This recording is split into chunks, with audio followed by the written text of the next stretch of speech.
Now, Roma Wines present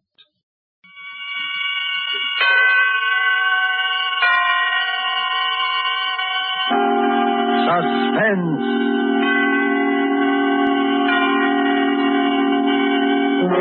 Tonight, Dateline, Lisbon, starring John Hodiak. Suspense is presented for your enjoyment by Roma Wines. That's R-O-M-A, Roma Wines. Those excellent California wines that can add so much pleasantness to the way you live, to your happiness in entertaining guests, to your enjoyment of everyday meals. Yes, right now a glassful would be very pleasant, as Roma Wines bring you Suspense. This is the Man in Black, here for the Roma Wine Company of Fresno, California, who tonight from Hollywood bring you a star, a rising new film personality, whose performance you admired in Lifeboat, and whom you will soon be seeing co-starring with Lana Turner in MGM's Marriage is a Private Affair, Mr. John Hodiak. For our suspense play this evening, we ask you to project time into the not-too-distant future. And so with Dateline, Lisbon, and with the performance of John Hodiak as William Baldwin, we again hope to keep you in suspense.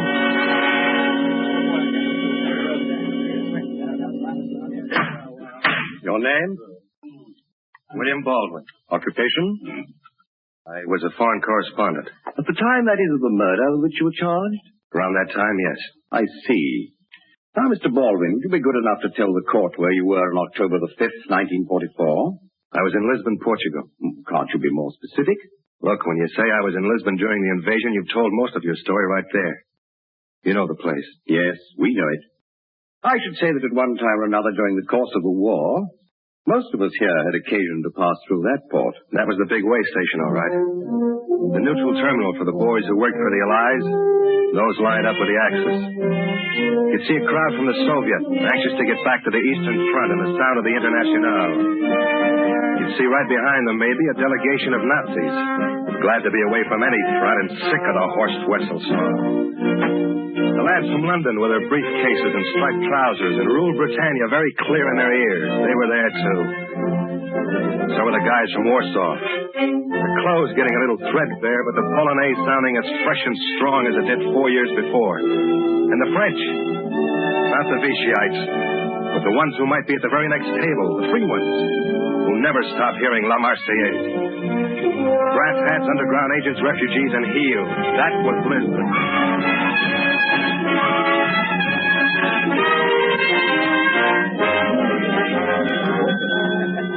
It was about 5 or 6 in the evening when I walked into the lobby of the Hotel de Gama. You know the place, right in the center of town. Anyway, I happened to glance up and I saw this girl standing about midway on that big marble staircase that leads down from the mezzanine. She had a Leica camera up to her face and was drawing a bead on the whole lobby. No, pare, señorita. Suddenly, a little fella yelled up to her to stop. And as he did, a fat guy standing at the desk whipped around. He spotted the girl, too. The next second, he was the scaredest-looking character I'd ever seen. He whirled back, away from the camera, but she'd already clicked the shutter. In another second, I got a shock myself. The girl lowered the camera from her face and... yeah, it had to be her. She came down the staircase, winding up the film in the Leica, then started across the lobby, and I was sure it was Terry. I hadn't seen her since I'd left New York, but you couldn't mistake that stride, not even after all those years. I walked across the lobby to her, but the little guy, the one who yelled, had a head start. If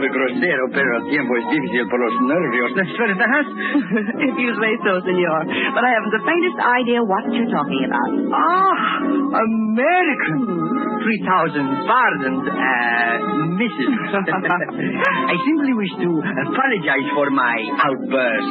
Clearly, it was... Outburst?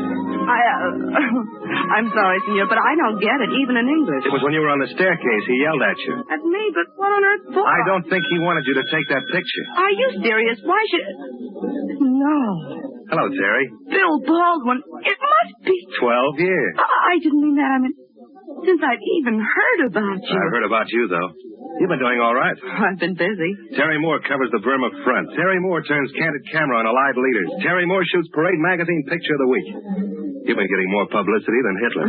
I work for a better concern. Bill, what on earth are you doing here? There's so much... We're being rude to your little friend. Oh, excuse me, senor. You objected to my taking the picture? Oh, no, Mrs. Not at all. That is the point I wish to clear up. Oh, permit me. I am Don Luis Fernando Sanchez Jesus de la Castellano Cristobal. The third. How do you do?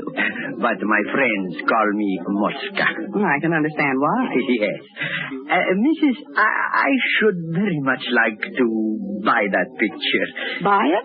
Precisely. Well, that won't be necessary. I happen to have a developing outfit upstairs in my room. I'll run you off a copy myself. That's in case you can't wait till you see it in the magazine. The magazine? This picture you took will be published? Oh, yes. Simply a shot to display the color of the city, the hotel. Oh, I see.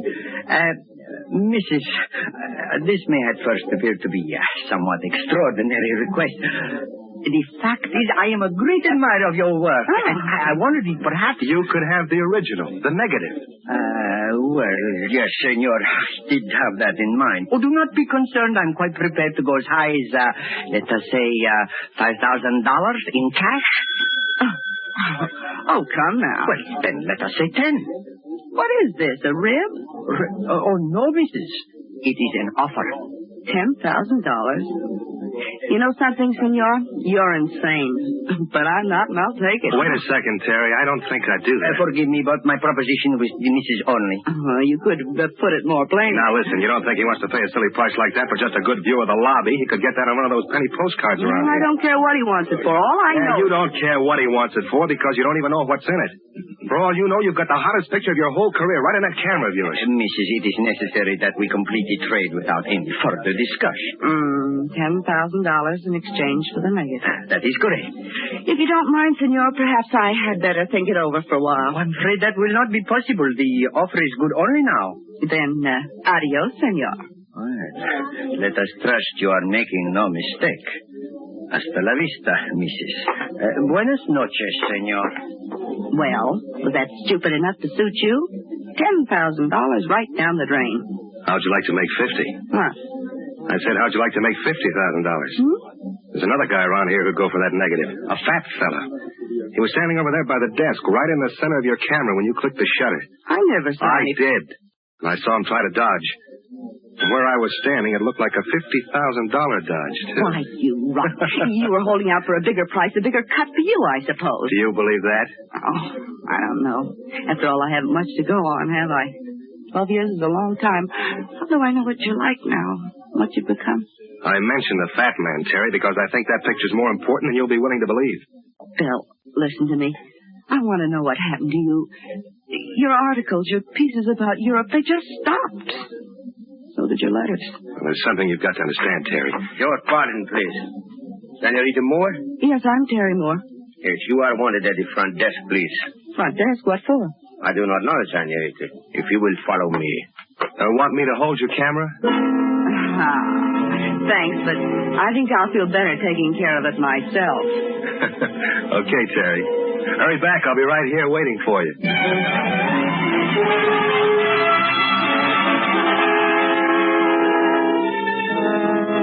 I'd been standing there about a minute, gentlemen, when I looked up and saw the fat guy. He stepped out of one of the lobby phone booths and headed for the cocktail lounge. I didn't want to lose track of him, so I followed. Pretty soon out came Terry. She had a funny look on her face. Okay, so you're right, and I hope you're satisfied. What happened? Get a better offer? Yes, my life. Your life? In return for leaving my camera on the third floor fire escape within the next 20 minutes, I shall be permitted to go on living. Otherwise... No, don't sit down. Who told you all that? I don't know. That's a silly remark. You don't know. The call was waiting for me at the desk. It was somebody on the other end of the telephone. Oh. Excuse me. My friend. You at the table. Don't dare. An dem Tisch dort. Gestatten Sie? Well, how did you learn to speak? Jawohl. Mind if we join you? Bedauere, ich spreche kein Englisch. Sound like the voice on the telephone? How can I tell if he doesn't speak English? What did he say? He said he doesn't speak English. Oh. Wait a second. Excuse me, pal, but I'd like you to meet the young lady you talked to on the phone. How können Sie nicht sehen, dass ich beschäftigt You better bin? speak English. Every time she hears German, she goes to pieces. Creates a terrific scene. You will be good enough to leave me alone. I do not wish your company. Thank you. What about that, Terry? I'm pretty sure that's it. Good. Have a seat. Oh, that's all right. Don't get up here. I don't believe I caught your name. Look, if you do not leave at once, I shall call the manager. I'll be glad to do it for you. You know, my friend, now that I've got a good look at you, I can't help feeling I've seen you before somewhere. Yes.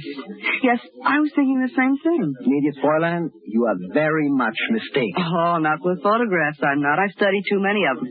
And that's where I've seen you, in a photograph. Now, let me tell you something. You have never seen me before. That's my advice to you. Except that there's something different. The clothes, I think. The white collar. Yes. You're right, Terry. The civilian clothes. I've got them spotted, too. And not in a photograph. I'm going by a man I've seen 100 times. At the head of a parade, on a dais in a public square. Now, listen. In the back seat of an open touring car with guards on either side. You are a fool. I tell you for a fact, you are a fool. You see, I used to cover Poland for a number of American papers.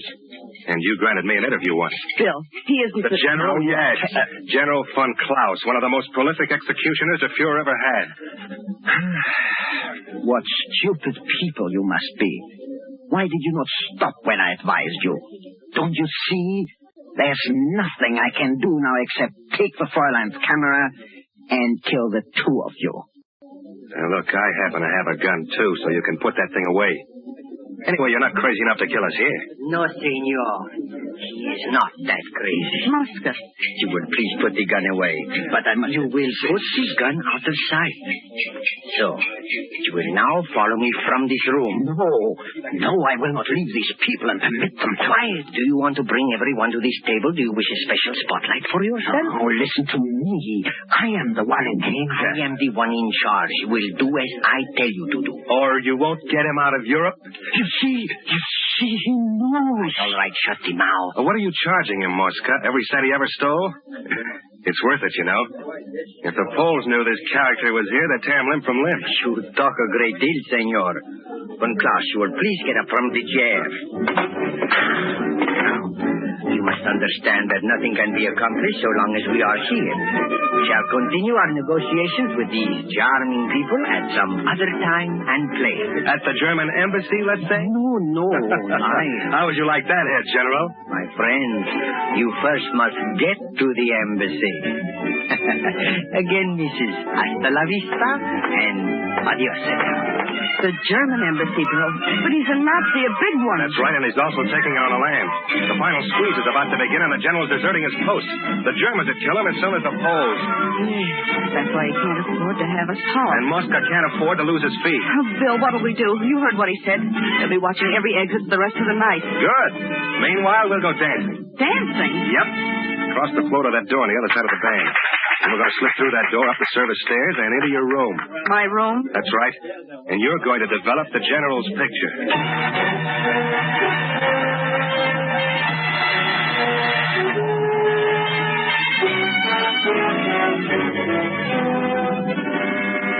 Tonight, for Suspense, Roma Wines are bringing you as star Mr. John Hodiak, whom you have heard in the prologue to Dateline, Lisbon, by Harold Medford. Tonight's tale of suspense.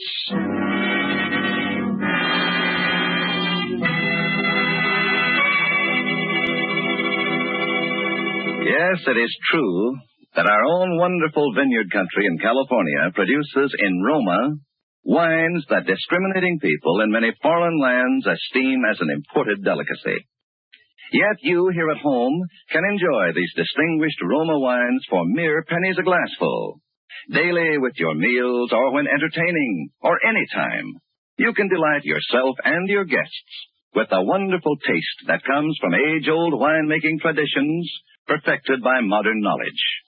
For a treat you are certain to enjoy, place on the table with dinner tomorrow night a cool bottle of hearty, rich red Roma California Burgundy. It doesn't matter what the meal is or what kind of glasses you use to serve Roma. It's good in any glass with any meal. Your family, your guests, will find new pleasure in even the simplest foods, for Roma wine makes any meal a feast at only pennies a glass. Try it yourself tomorrow. Ask your dealer for R-O-M-A, Roma wine. Remember, more Americans enjoy Roma than any other wine.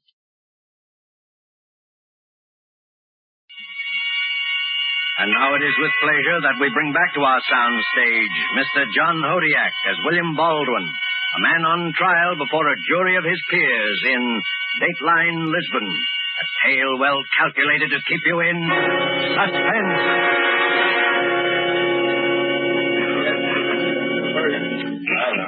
You were testifying, Mr. Baldwin, that you and the young lady started up for her room. That's right.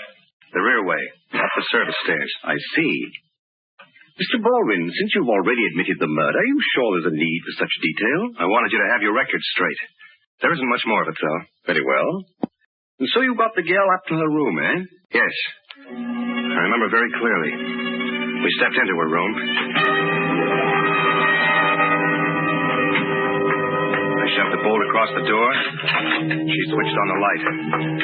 Then she went straight for her developing stuff. A tray, an NQ tube, the hypo, the usual paraphernalia, and went to work. I knew what was in her mind. She was going to develop that picture and get out of there as fast as she possibly could. She was scared, I guess. Then while I stood there watching her, she stopped. For about half a minute, stared into space. Bill. What is it, Terry? You haven't said anything about going home, going back to America. You've been over here so long. Yeah. Say, you'll want those lights off when you start to develop that thing, won't you? Yes. Well, give me the signal when you're ready, huh? I think I'm ready now. Okay. Bill, there's something I've got. What's that? What's what? That noise then. Oh, I was just trying the door to be sure it was locked. Little jumpy, aren't you? I wouldn't be. There's not a soul who can get to you, Terry. So just relax. You were asking me something. Yes, Bill. What are you doing here? In Lisbon? Yes. I'm waiting. I've been waiting for months. You mean to get home? I can't go back to America, Terry. I'm on the list. I was surprised you didn't know that. Oh, no. Yeah, I've been waiting for a chance to escape. Your hunch is right. I stayed over here too long. I lost the feel of my country and the sense of what she was. And when they got around to repatriating the correspondence, I elected to stay behind. I'd been inoculated, Terry. I had the germ. So help me, I went for that spiel about the new order of things. But you could... You don't mean you worked for them? I worked for them.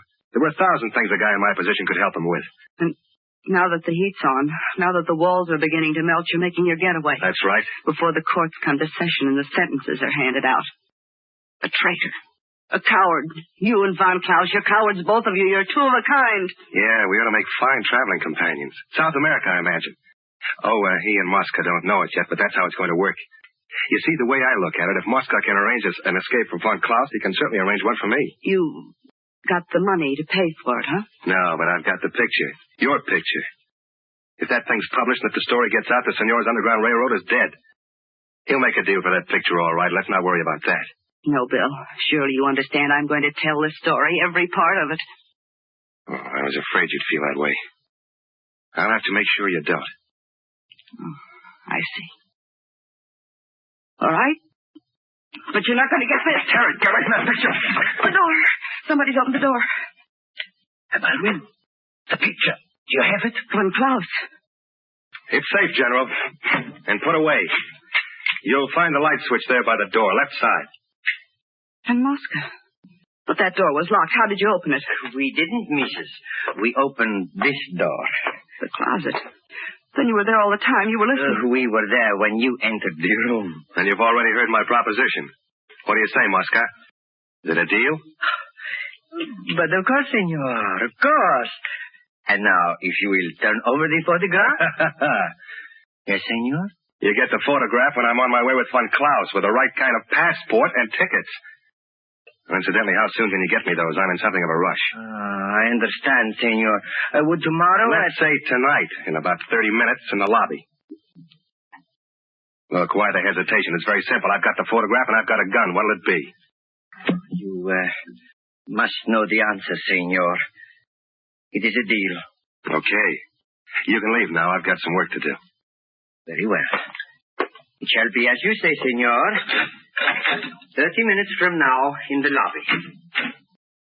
Von Klaus, There's just one thing unsettled. Yes? The Fräulein. Now, for the sake of security of all, I must insist she be silenced at once. You don't have to insist. I'm taking care of it myself. Now, you understand, Herr Baldwin, in my present situation, I must be very sure of things. Yeah, sure. Meanwhile, I told you to clear out of here. Not till the Fräulein is silent. Don't be stupid. This isn't the time for that or the place either. We can't... No? Then why did you select this time, senor? And also select this place? Yeah. We heard you only a minute ago, preparing to shoot this girl. No. Then why do you delay, Herr Baldwin? Why do you not proceed? That gun again? Come on, General, put it away. For what reason? What does it matter whose weapon we use?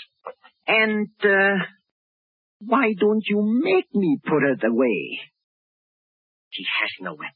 Bill. He has no weapon. I think you better make sure. Go on, he is covered. Your arm, senor. Hold them away, so. There's nothing there. And now I like to know, Herr Baldwin, how you expected to kill the Fräulein if you did not have a gun. Very simple. He did not expect to kill her. Nothing in that pocket. Then why did he say... Why? Because he heard the noise from the closet and he knew that we were here. You remember the moment, Mrs., he said he was trying the door? He knew we had guessed you would come to this room. He knew we were here to finish you both. He was playing for time. He was bluffing. And about the Nazis, about escaping. Lies, a stupid fable to hold us off. Is that not so, senor? Is not everything I say the truth, huh? You're an awfully little guy to talk so big. Oh, I can afford to talk big, senor. I am sure now that you have no gun. You are, huh? What is it? What are you doing? Turn loose of him, I'll fire. Just face von Klaus. There. You see, right in his hand. There's my gun, senor. Okay, General, go on and fire. No, wait. Go on. And the way I'm lined up now, your bullet will go straight through Mosca first. Stop moving, Mosca. He will seize the gun. He will... Now listen to me. Listen, I'll say to you now, Baldwin. If you do not release him in exactly 5 minutes, I shall shoot the Fräulein dead. Go on. And meanwhile, I'll work on Mosca. It'll take not quite more than 5 minutes to strangle him, and you'll have plenty of time to fire.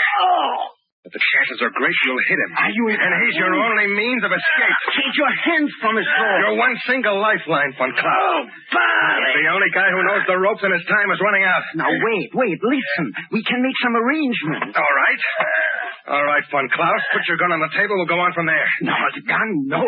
Your life's going fast, von Klaus. The one man who can save your neck's getting pretty limp. Put your gun on the table. Whatever else you listen, money, what is it, your prize? How much?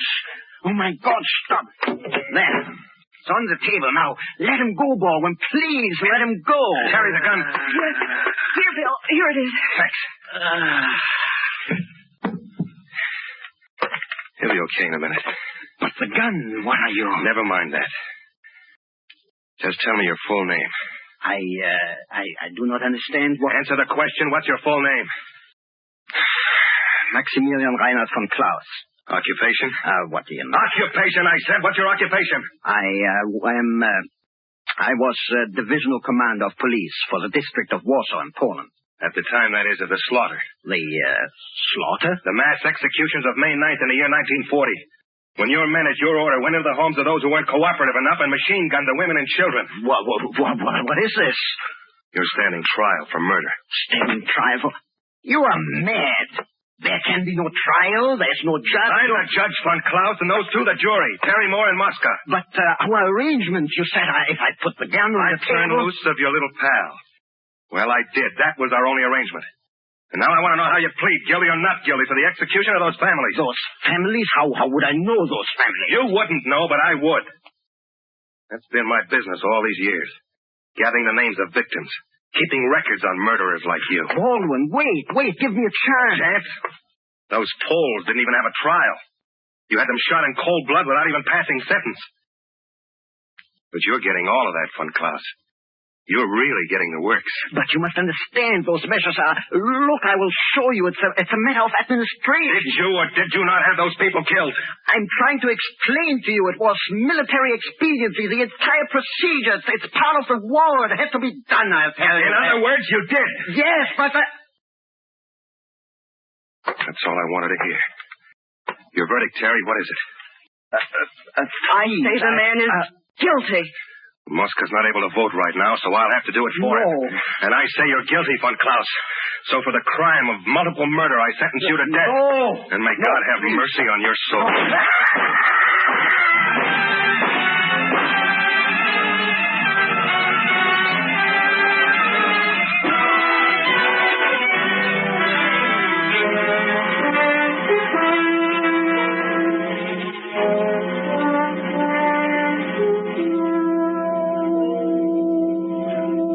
Gentlemen of the jury, the commission of murder has been very plainly established.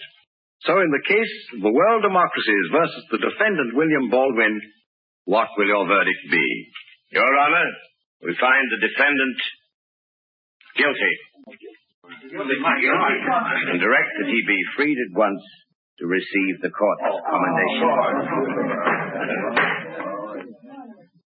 Thank you, gentlemen. In view of the somewhat irregular circumstances, we see no reason to dissent. There is, however, a question. We know, of course, that this Mosca has been imprisoned since the collapse of the Axis powers.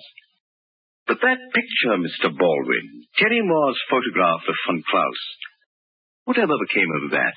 Oh, well, ever since we've been married, it's the one thing I don't dare mention. She's pretty touchy about it. Yes? But you did develop it finally. Oh, sure, and it was, well, sir, the thing was just a blur.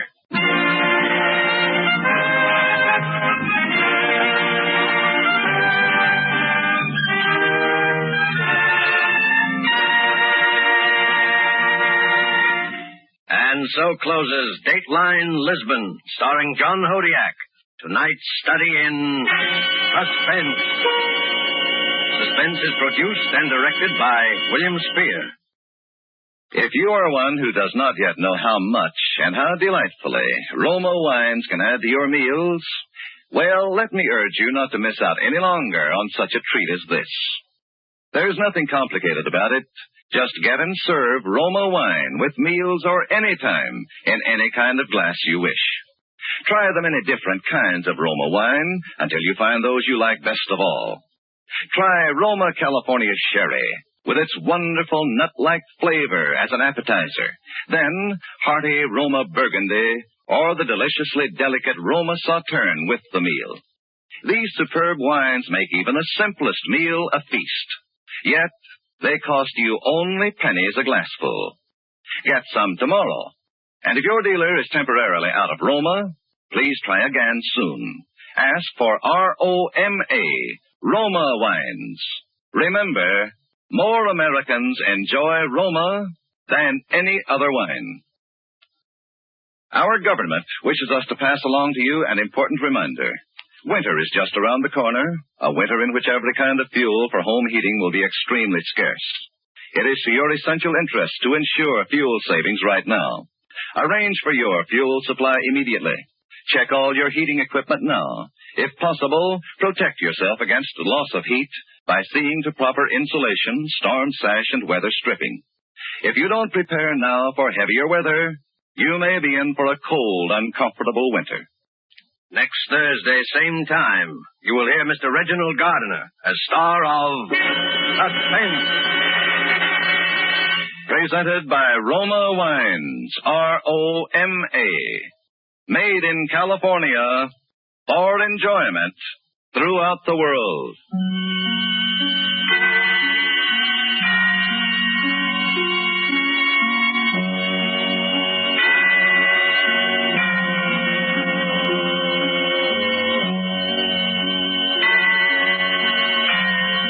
This is CBS, the Columbia Broadcasting System.